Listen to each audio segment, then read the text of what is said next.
A mudança do clima é uma emergência. Nós já estamos vivendo os impactos da mudança do clima, com perdas de vidas, perdas de biodiversidade e com enormes prejuízos diretos e indiretos para a sociedade.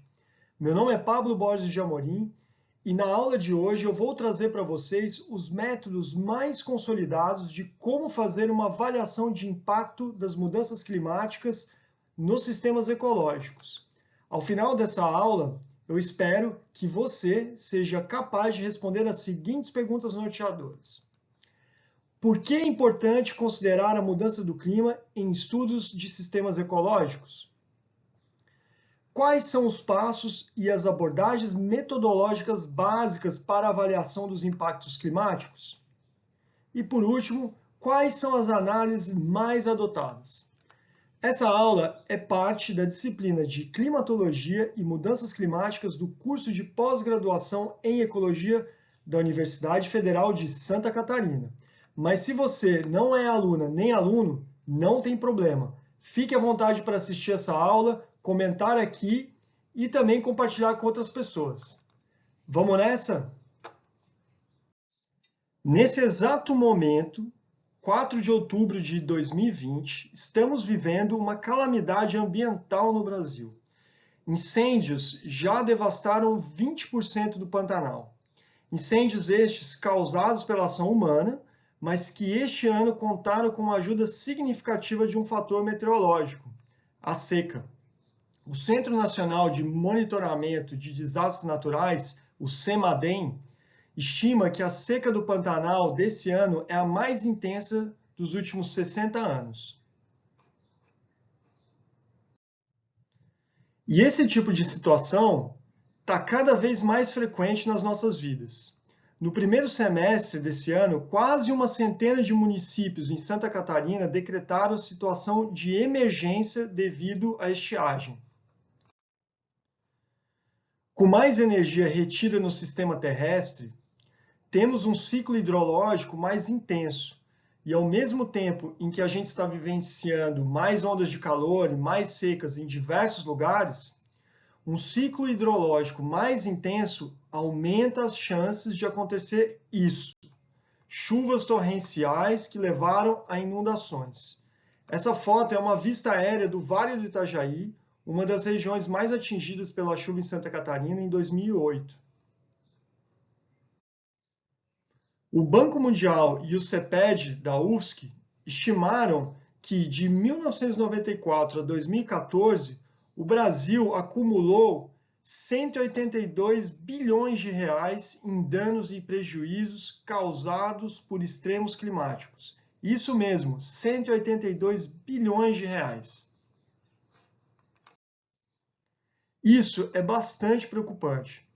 Todos os anos, o Fórum Mundial de Economia publica um relatório com os maiores riscos para a economia global e, consequentemente, para a sociedade. Esse gráfico mostra no eixo horizontal a probabilidade de ocorrer uma determinada ameaça, que pode ser desde ataque terrorista e desemprego, até mesmo armas de destruição em massa e doenças infecciosas como a Covid-19. No eixo vertical é o impacto, ou seja, qual é o tamanho das consequências dessa ameaça. Já fazem pelo menos 6 anos que esses caras aqui são os top 5, ou seja, falhas nas ações climáticas, tanto para adaptação e mitigação, eventos meteorológicos extremos, perda de biodiversidade e crise hídrica. E olha que interessante, olha quem que aparece aqui do lado esquerdo. São doenças contagiosas, como a SARS, que também está lá listado no relatório. Porém, esse tipo de ameaça apresenta uma probabilidade bastante inferior a, por exemplo, a ameaça climática. Ou seja, a pandemia que estamos vivendo apresenta um risco menor do que a crise hídrica, que é o aquecimento global e eventos extremos. Se a pandemia já está sendo estrago, imagina o que está por vir. A relação entre sistemas ecológicos e o clima é muito próxima. O clima é um dos principais fatores que determinam o sistema ecológico.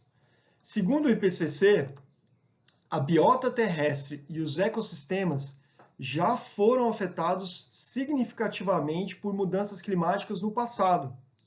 Mudanças essas menores do que aquelas que são projetadas para esse século.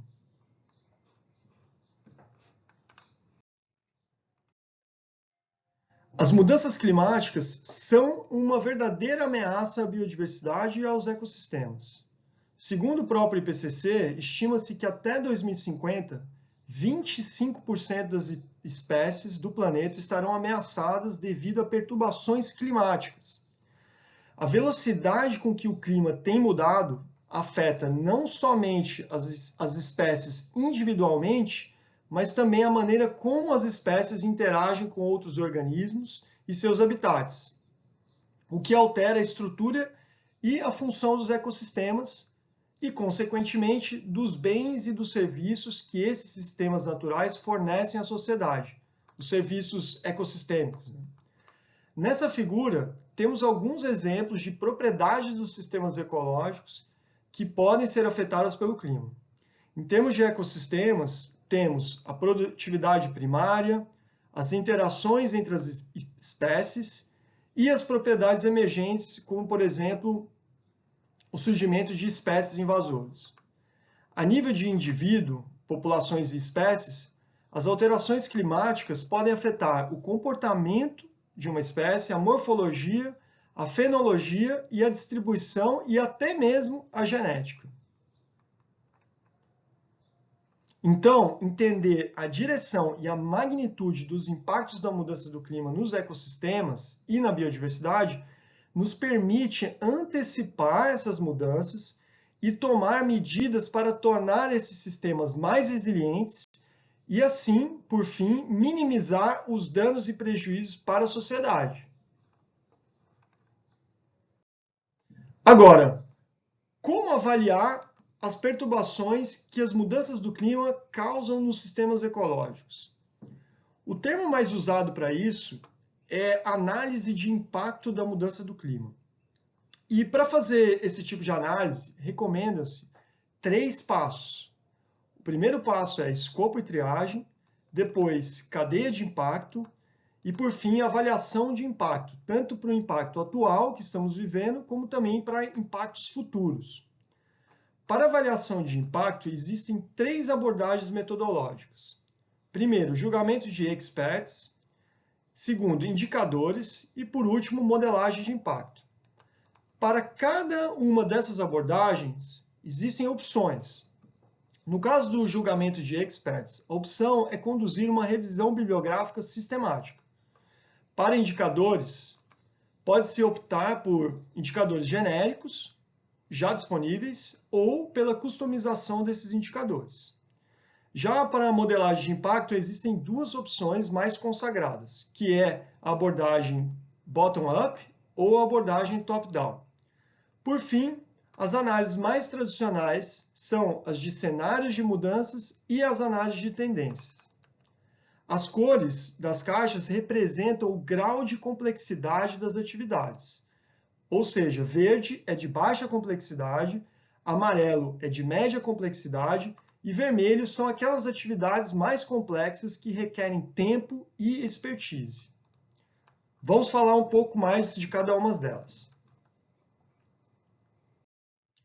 Na etapa de triagem e escopo, deve-se responder as seguintes perguntas. Primeiro, fundamental, qual que é o objetivo do seu estudo? Qual é a pergunta científica que você pretende responder? Você quer saber como e onde a produtividade primária vai ser afetada? Ou é mais como, por exemplo, como que as alterações do clima afetam a distribuição de uma certa espécie? Responder essa pergunta é fundamental. Ela é que irá guiar e nortear você na decisão sobre quais dados e quais métodos seriam usados.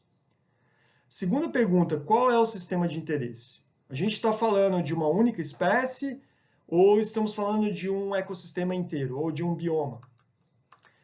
Área de domínio. Qual é a área e a região que você irá trabalhar ou conduzir os seus experimentos e a sua pesquisa? A escala espacial.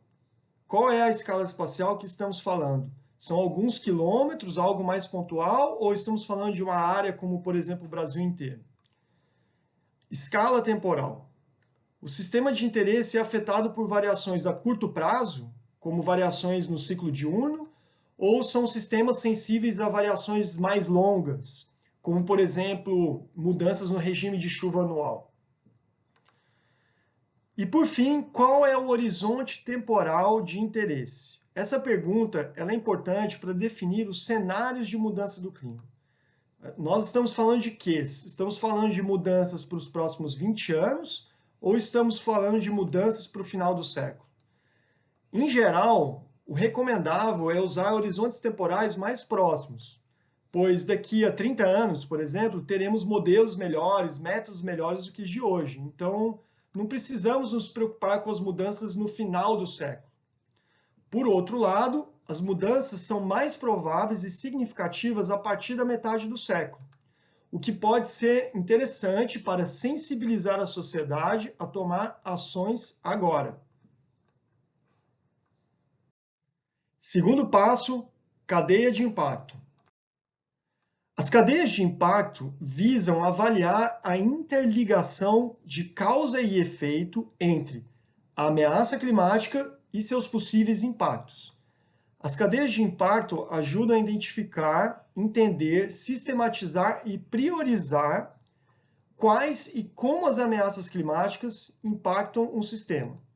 Além disso, essas cadeias servem para uma importante ferramenta de comunicação que ajuda as partes interessadas envolvidas no seu projeto a concordarem com o que precisa ser avaliado e quais parâmetros climáticos e socioeconômicos e biofísicos desempenham um papel importante.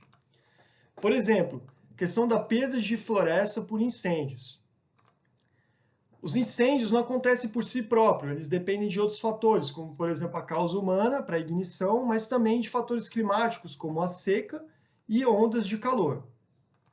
Então, nesse caso aqui, o impacto é a perda de floresta, o impacto intermediário são os incêndios, e a ameaça climática que influencia isso, no caso, são as secas e as ondas de calor.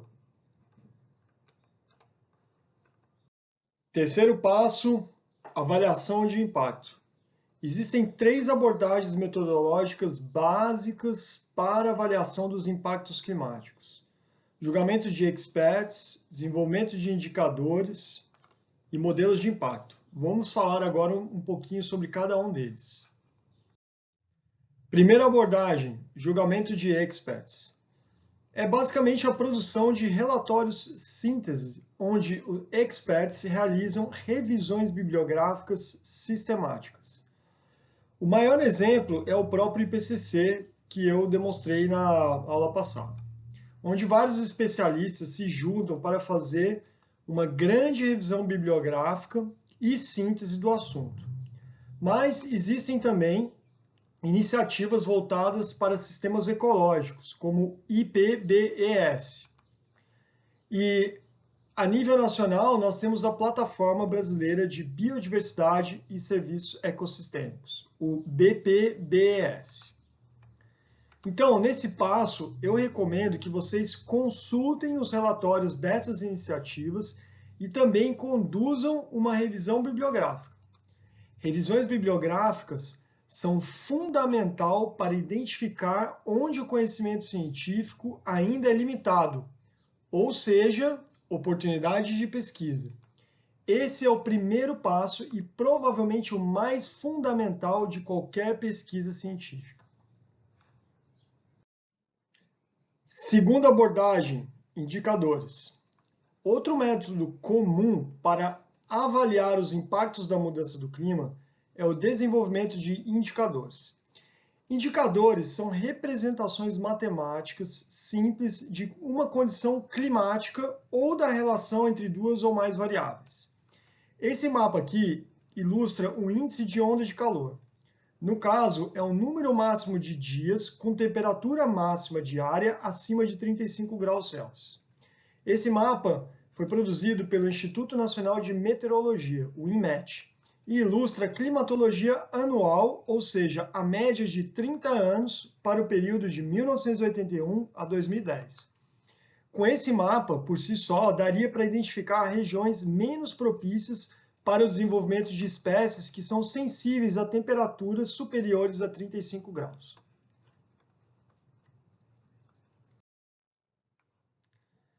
Existem indicadores climáticos genéricos que são bastante usados. Essa iniciativa do ETCCDI desenvolveu uma lista de 27 indicadores. Esses indicadores são recomendados pela Organização Meteorológica Mundial. Eu destaquei aqui 3 deles que podem ser úteis para estudos de impacto nos sistemas ecológicos. São eles: variação diurna da temperatura, que é a amplitude da diferença entre a temperatura máxima e a temperatura mínima em um dia. Outro seria a duração de onda de calor. E, por último, o máximo de dias secos consecutivos, que é muito útil para estimar secas e estiagem.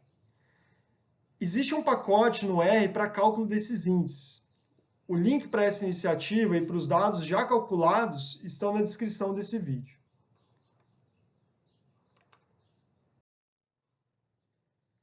Agora, existem também índices mais complexos.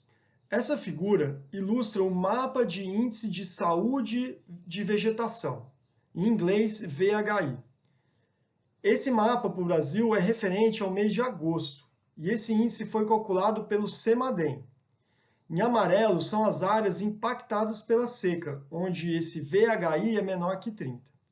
O VHI ele é calculado a partir do índice de condição de vegetação, que é calculado a partir do índice de vegetação da diferença normalizada, que é o NDVI, que talvez vocês já devam ter escutado. Então, é a combinação desses índices com o índice de condição de temperatura.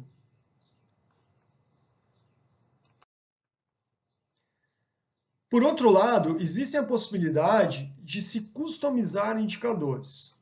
Nesse estudo aqui, os autores verificaram as correlações entre a composição florística de ecorregiões na América do Sul e a precipitação total anual. Cada ponto representa uma ecorregião e os pontos são coloridos de acordo com a sua designação de bioma. No gráfico da esquerda, pode-se verificar o nível de correlação entre a variável ecológica e a variável climática. No gráfico da direita, é a mudança na precipitação total anual, a qual pode ser traduzida em mudança na composição florística. Outra maneira de elaborar um indicador customizado é fazendo uma análise forense, investigativa, ou seja, identificando as datas ou os anos em que o sistema sofreu alguma perturbação climática e comparando essas datas com os dados climáticos. Uma vez identificadas as datas de impacto, você verifica o que aconteceu com as variáveis climáticas naquela data. Nesse caso fictício, temos em vermelho os anos em que o sistema ecológico foi afetado negativamente. Depois, conferimos as datas com a chuva anual, em azul.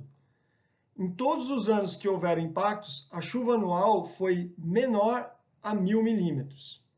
Sendo assim, podemos usar a chuva anual menor que 1.000 milímetros como um indicador de impacto no sistema ecológico.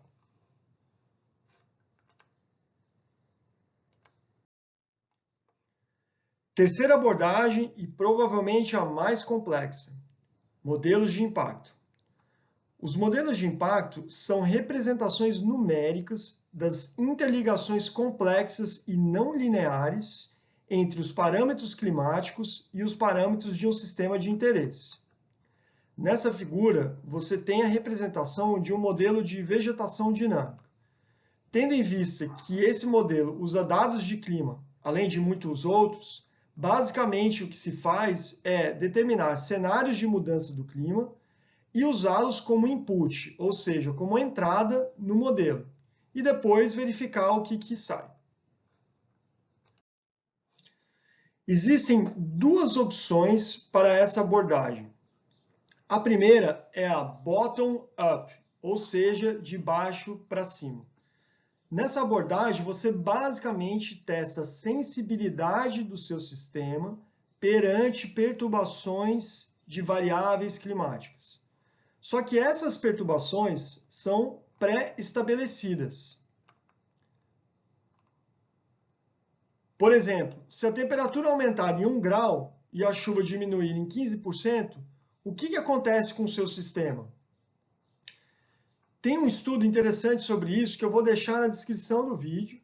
E independentemente se você for adotar uma abordagem top-down, é sempre recomendável avaliar a sensibilidade do sistema de interesse.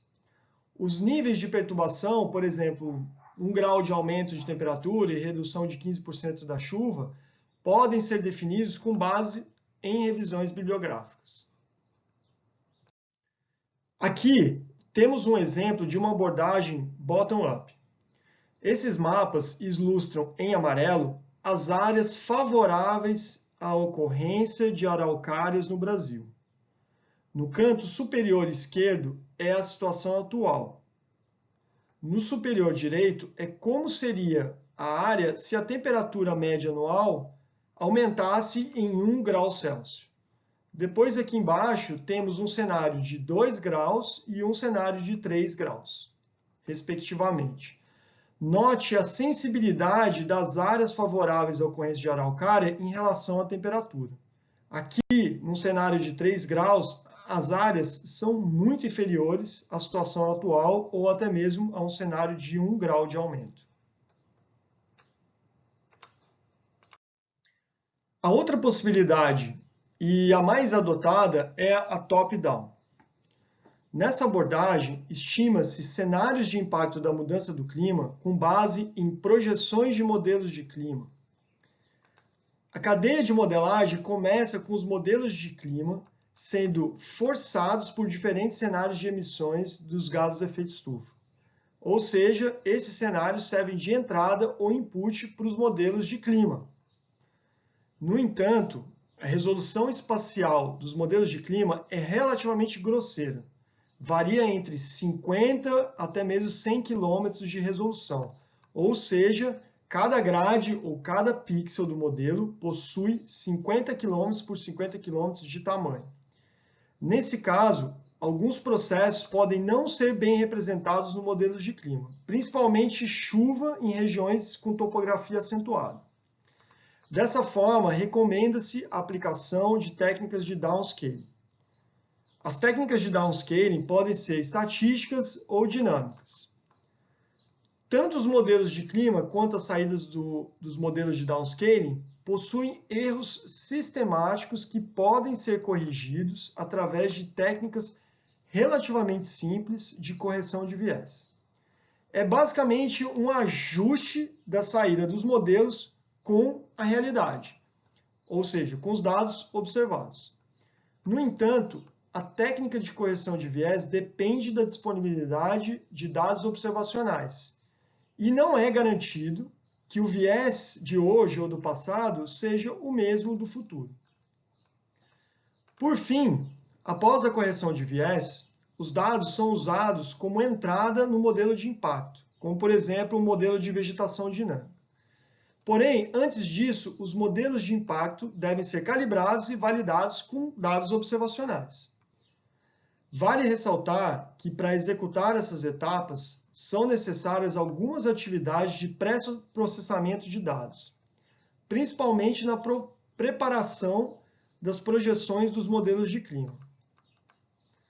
Atualmente, a iniciativa que coordena os experimentos de modelos de clima, o CEMIP, disponibiliza as saídas de 40 modelos de clima. Esses modelos diferem em resolução espacial e um processamento básico é ajustar a resolução dos modelos para o mesmo ponto de grade. Ainda, as saídas dos modelos são arquivadas de formas distintas. Em alguns casos, os arquivos estão separados por ano, enquanto outros podem ter até 10 anos em um mesmo arquivo. Além disso, provavelmente você vai querer trabalhar em uma região específica e será preciso recortar a área de domínio.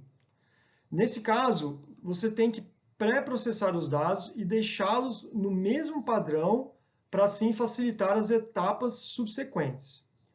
Vale ressaltar também que o calendário dos modelos também varia. Tem modelos que têm 360 dias e outros que não consideram o ano bissexto. Existem ferramentas que fazem o pré-processamento de dados, como, por exemplo, o Climate Data Operator, o CDO. Mas essa etapa de pré-processamento não deve ser subestimada. Mas não se desespere. Esse trabalho normalmente é feito por especialistas em clima. Além disso, tem algumas plataformas que já oferecem os dados pré-processados. Eu já falei dos passos, das abordagens e das opções. Agora, quais análises podem ser feitas?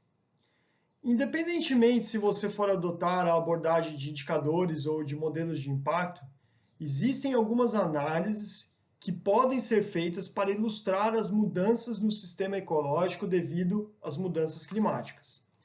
O mais tradicional é ilustrar a diferença entre um cenário futuro e o histórico. Essa figura eu peguei do 5º relatório do IPCC. Ela ilustra o índice de perigo de incêndio florestal no globo, simulado por um único modelo de clima, o RADIGEN. A figura da esquerda é para o período histórico, ou seja, o período de referência, que no caso ele usou de 1970 a 1999. E a figura da direita é o cenário futuro, para um período de 2070 a 2099. E nesse caso, ele usou um cenário de emissões Business as Usual, que é o RCP 8.5. Dá para notar as diferenças significativas entre as duas figuras.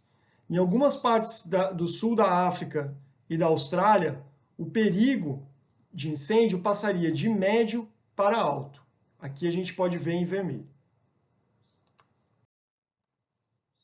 Essa outra figura ilustra os cenários de mudanças na dispersão de abelhas na Europa para um cenário de 2100. As cores representam a direção de mudança em relação ao período atual. A cor vermelha indica perda de habitat, a vermelha é ganho e amarelo é estável. A figura da esquerda representa um cenário mais otimista e o da direita um cenário mais pessimista, como aquele RCP 8.5. As diferenças são notáveis, principalmente no Mediterrâneo.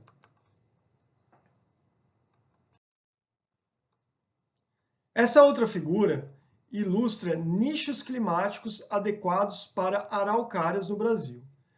No canto esquerdo é para o clima atual. Já a figura do meio e da direita são os cenários de emissões dos gases de efeito estufa para um cenário moderado, RCP 4.5, e um cenário pessimista 8.5, respectivamente. Esses cenários são até o ano de 2070. Já aqui são mapas de distribuição potencial para 30 espécies de rãs e sapos na Colômbia. A figura da esquerda representa as condições climáticas atuais, enquanto que as figuras do meio e da direita são os cenários moderados e pessimistas, respectivamente, assim como na figura anterior. Ambos são para os cenários de 2050. Outro tipo de análise bastante relevante são as análises de tendência em dados observacionais. Essas análises são importantes para identificar mudanças que já estão acontecendo. Esse gráfico mostra o índice de população de 92 espécies na Europa em resposta às mudanças climáticas. Esse gráfico mostra claramente uma diminuição na população ao longo dos anos. Mas talvez seria interessante incluir aqui uma análise bastante usada em climatologia, que é o teste de significância estatística de Mann-Kendall. Para dar um exemplo da parte de climatologia, nesse gráfico, temos a variação de precipitação total anual próximo à cidade de Curitiba. Se a gente traçar uma linha de regressão linear, parece que existe uma tendência, que é essa linha vermelha. No entanto, se você executar o teste de Mann-Kendall, ele mostra que a tendência não é estatisticamente significativa. Já nesse gráfico, temos o máximo de dias secos consecutivos. Nesse caso, o teste de Mann-Kendall acusa que a tendência é estatisticamente significativa, com uma confiança de 95%. Eu gosto muito dessa figura. Ela consegue ilustrar a tendência e a significância estatística em forma de mapa. Nesse caso, é para a temperatura média anual de 1901 a 2012. Cada cor representa a magnitude de tendência. De vermelho a roxo é aumento. Já o azul é a diminuição de temperatura. A cruz mostra que a tendência naquele ponto de grade é estatisticamente significativa. Note que tem alguns pontos onde a tendência não é significativa, principalmente para regiões com tendências negativas de temperatura, como, por exemplo, aqui em azul no Atlântico Norte. Por fim, as recomendações.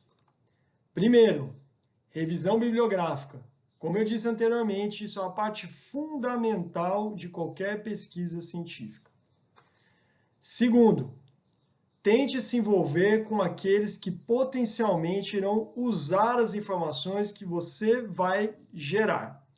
E é aqui que entra o conceito de serviços climáticos, que é a customização de informações climáticas para apoiar o desenvolvimento de medidas de adaptação.